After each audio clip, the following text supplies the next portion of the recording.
네, 시즌마다 현명하게 돈 모으고 불려가는 법 저희 시즌머니에서 함께 만들어 보시죠. 오늘은 JW 인베스트 광유정 대표 모셨습니다. 안녕하세요. 네, 안녕하세요. 네, 먼저 시즌머니 룰 소개부터 한번 하고 가볼게요. 네, 시즌머니는 총 1,000만 원의 예수금으로 종목당 20%씩 분산 투자하고요. 시가총액 1,000억 원 이상의 종목만 최대 5개까지 편입할 수 있습니다. 종목은 방송일 다음 거래일에 시초가에 매수되고 목표가 손절가에 도달한다면 당일에 편출되며 목표가는 월 3회 변경이 허용된다는 점 시청에 참고해 보시길 바랄게요. 대표님 종목 중에 투자 경고 종목이 있어요. 네. 제가 너무 답답한데라는 생각이 들었거든요. 두산 에너빌리티 어떡할까요? 두산 에너빌리티 사실 제가 이번에 이제 편출하게 됐는데 이게 투자 경고 종목으로 지정이 돼서 편출하는 건 아니고요. 네. 오늘 지금 SK 하이닉스도 투자 경고 네. 종목으로 지금 지정이 되어 있는 상황이죠. 그러니까 작년 이제 1년간 종가 기준으로 했을 때 200%가 이제 올라간 대형 종목들이 최근에 이렇게 투자 경고 종목으로 좀 지정이 되는 것 같아요. 그래서 이런 투자 경보 제도 개선에 대한 지금 목소리가 나오고 있는 중이기 때문에 크게 일단은 걱정 안 하셔도 될 것 같고요. 사실 두산 에너빌리티가 문제가 있어서 경고 종목이 된 게 아니라 올 한 해 동안 워낙 강력한 모멘텀들이 많이 들어와준 상황이고 또 수주 소식들도 계속해서 들려왔었기 때문에 이목이 집중되는 만큼 어떻게 보면은 약간 좀 승자만이 받을 수 있는 약간 훈장 같은 그쵸. 느낌으로 대형 종목들이 이렇게 경고 종목으로 지정이 된 게 아닌가라고서 보여집니다. 사실 두산 에너빌리티 제가 그 포트에 편입할 때까지만 하더라도 제가 보통 목요일에 방송 진행하게 되면 좀 보수적으로 무거운 종목들 위주로 가지고 왔었거든요. 그리고 실제로 두산 에너빌리티가 최근 움직임이 사실 거의 보합권대에서 움직임이 나왔습니다. 그래서 어쩔 수 없이 지금 5종목 중에서 한 종목은 또 편출을 해야 또 신규 종목을 제가 또 편입을 할 수 있는 그런 상황이기 때문에 피치 못하게 사실 또 편출을 하게 됐고요. 종목 보유하고 계신 분들은 저는 지속적인 보유 가능하다고 보고 있습니다.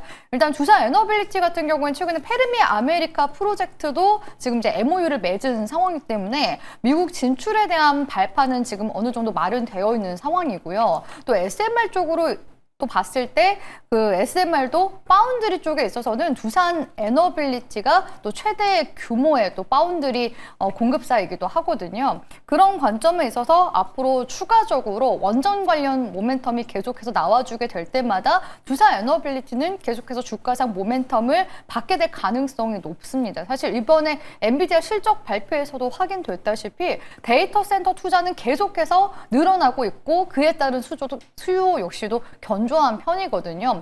그렇기 때문에 오늘 시장에서도 사실 전력 관련 종목들도 일부 종목들 추세 견조한 움직임을 보여줬습니다. 그만큼 전력 수요는 여전히 지금 많이 필요로 하는 그런 상황이기 때문에 원전이 가장 큰 대안이 에너지 대안이 될 수밖에 없고요.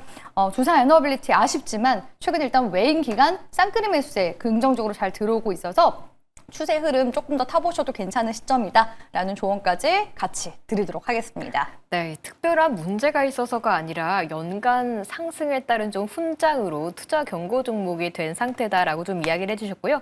보유하고 계신 분들이라면 그래도 쭉 홀딩해 볼 수 있는 종목이지만 지금 이 포트폴리오를 운영하는 규칙상 한 종목을 좀 빼야 하기 때문에 두산 에너빌리티 같은 경우에는 내일 시초가에 매도하겠다는 의견 주셨습니다. 그럼 이젠 큐렉소 이야기를 해볼까 봐요. 로봇주들이 좀 순환매 돌면서 얘가 살짝 좀 쉬는 것 같거든요. 네. 지금 구간에서 어떡할까요? 큐렉소도 사실 조정을 한번 준다라고 한다면 한 12,000원 구간대까지 조금 밀릴 수는 있긴 하거든요. 근데 이 정도 흐름이면은 충분히 사실 좀 버티면서 갈 수 있는 정도 구간대라고 보고 있습니다. 그래서 사실상 이제 분할 매수가 만약에 룰 규정상 된다라고 한다면 저는 12,000원 구간대까지는 분할 매수를 할 것 같은데요. 일단 제가 아마 손절가도 12,000원 구간대를 기준으로 잡아드렸을 겁니다. 네. 그래서 21선 구간대 자체가 또 지지 될 수 있는 또 중요한 구간대이기 때문에 제가 좀 그렇게 잡아드렸었고요. 큐렉소가 그래도 지금 시점에 추세가 아직까지는 무너지진 않았거든요. 네. 적어도 지금 14,000원 구간대에서 최근 거의 2주 정도 관련 움직임이 나타나준 상황이고 아직까지는 단기 흐름 견조한 편입니다. 최근에 계속해서 이제 로봇 관련 이슈들 시장에 들어오고 있는데요. 특히 이제 미국에서도 그 로봇 산업에 대한 행정명령 서명 가능성도 굉장히 또 높아지고 있는 시기이기 때문에 큐렉스와 같은 또 의료 로봇 관련 기업들이 해외 진출에 있어서 또 굉장히 또 유리한 그런 부분들도 많거든요. 그래서 오히려 지금 계속해서 모멘텀이 들어오고 있는 중이기 때문에 저는 지금 시점도 사실상 신규 매수를 하신다고 하신다면은 분할 매수 관점으로 접근해 볼 수 있을 만한 구간대라고 보고 있고요. 큐렉소가 여전히 월봉 흐름 봤을 때는 상단이 지금 18,000원 구간대까지도 열려 있습니다. 그리고 과거 2023년도보다도 지금의 이제 로봇주들이 순환매가 굉장히 또 잘 돌고 있는 시기이기 때문에 오히려 18,000원 이상 구간대까지도 노려볼 수 있을 만한 기회를 줄 수 있다고 보고 있거든요. 그래서 1차적인 목표가 자체가 제가 그렇게 높게 잡지는 맞아요. 않았었기 때문에 큐렉소는 보유 관점 일단은 유지해 보도록 하겠습니다. 네, 최근 좀 고점을 찍고 살짝 조정받고 있는 구간이기도 한데요. 대기 매수세는 그래도 꾸준히 들어오고 있네요. 그렇기 때문에 12,000원을 손절가로 잘 잡고 대응을 해보셔야겠지만 목표가인 16,000원 그 이상 넘어서 18,000원까지도 룸이 열려있는 종목이다라는 전략 주셨습니다. 이제 세 번째로는 LNF 이야기를 살짝 해볼게요. 네, LNF, 제가 LNF랑 지금 그렇게 막 연이 좀 아닌가 봐요. 지난번에도 LNF 가지고 와서 정말 아쉽게 그 몇천 원 그 단위에서 그 손절 처리가 됐었거든요. 그러고 나서 종목이 반등세로 돌아갔었는데, 근데 그럼에도 불구하고 여전히 지금 2차 전지 관련 종목에 대한 관심도도 굉장히 또 높은 상황이기도 하죠. 계속해서 탄산 리튬 가격도 6개월 지금 기준으로 봤을 때 최고치를 경신하고 있는 시점이기도 하고요. 또 최근에 곳곳에서 배터리나 ESS 쪽 수주 관련 소식들이 배터리 셀 기업들로 집중이 되고 있는 중이기도 합니다. 그래서 그런 관점에서 LNF가 계속해서 그 하이엔드 배터리와 또 LFP 이런 저가형 배터리 양극재 관련해서 투트랙 전략으로 앞으로 운영할 것으로 기대감 유효하다고 보고 있기 때문에 지금 최근에 시장도 어느 정도 좀 흔들리는 모습이 나왔고 오늘 또 선물 옵션 동시 만기일이었기 때문에 기관 수급도 좀 일부 조금 빠져나간 그런 모습도 관측이 되긴 하거든요. 근데 네. 그럼에도 불구하고 추세상 아직까지는 견조한 움직임 나타나고 있기 때문에 기존에 제가 잡아드렸던 11만 원 구간대, 그러니까 60일선 구간대 크게 이탈하지 않으면 일단은 저는 계속해서 강력 보유 의견 드리도록 하겠습니다. 네, LNF와의 좀 운대가 빨리 탁 트이기를 좀 기다려보도록 하겠습니다. 그렇다면 최종적으로 변화된 포트폴리오 한번 확인해보고 갈게요. 네, 하나머티리얼즈와 솔브레인 반도체, 큐렉소 로봇, LNF 2차 전지까지 포트폴리오 내 자리하고 있고요. 두산 에너빌티 같은 경우에는 내시초가에 매도하겠다는 의견 주시면서 포트폴리오 내 한 자리가 빈 상태입니다. 포트 구성 정말 좋은데 오늘은 또 어떤 종목 담아볼까요, 대표님? 네, 오늘은 조금 더 이제 분산을 해서요. 제약바이오 종목 가지고 왔는데요. 한미약품 가지고 왔습니다. 한미약품이 오늘도 장중에 4, 5% 정도 상승 흐름이 나와줬는데요.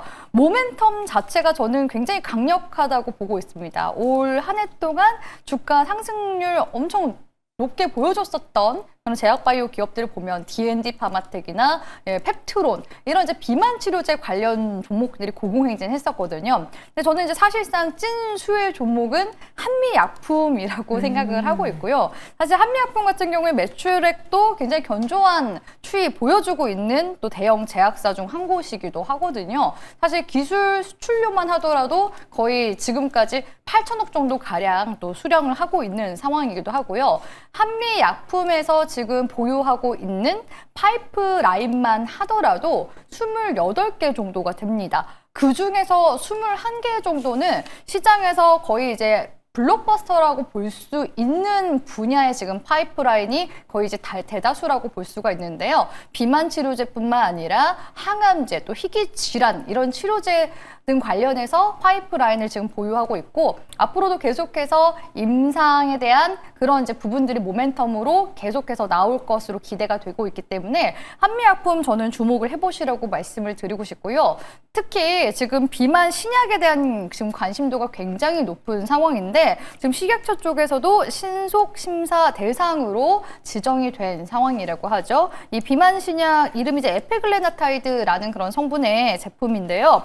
최대 30%대의 그 체중 효과까지 감량 효과가 있다고 합니다. 또 제가 또 비만 치료제 하면 또 일가견이 있는 사람이잖아요. 네. 제가 위고비도 써보고 마운자로도 써봤는데 위고비가 사실상 한 자리 때 체중 감소 효과가 있다고 하면 마운자로가 이제 각광을 받았던 게 13%, 15% 정도의 체중 감량 효과가 있거든요. 그렇기 때문에 일라이릴리가 노보노디스크를 지금 제치고 주가 상승률이 굉장히 또 견조한 움직임들 나타나고 있는 거라고 볼 수가 있는데 그에 지금 대항할 만한 체중 감량 효과를 가지고 있고 국내에서 특히 이런 비만 치료제에 대한 관심도가 높은 시점에 국산 비만 치료제가 나오게 된다면 우리 한국 사람들이 또 특히 미용이나 다이어트에 대해서 관심이 많거든요. 이 국내 매출액만 보더라도 저는 굉장히 또 기대를 해볼 수가 있다고 보고 있습니다. 그 외에도 비만 파이프라인이 다양하다고 말씀드렸는데 최근에는 이제 비만 치료제를 맞으면 근육 손실에 대한 부분이 많이 좀 맞아요. 우려가 됩니다. 그래서 근육이 최대한 손실되지 않게끔 하는 그런 신약들도 각광을 베스트죠. 받고 있는데 근육을 오히려 채워줄 수 있는 지금 비만 신약이 이제 내년에 일상에 지금 들어갈 것으로 또 기대가 되는 상황이거든요. 그래서 이러한 지금 기술력만 보더라도 한미약품 충분히 우리가 모멘텀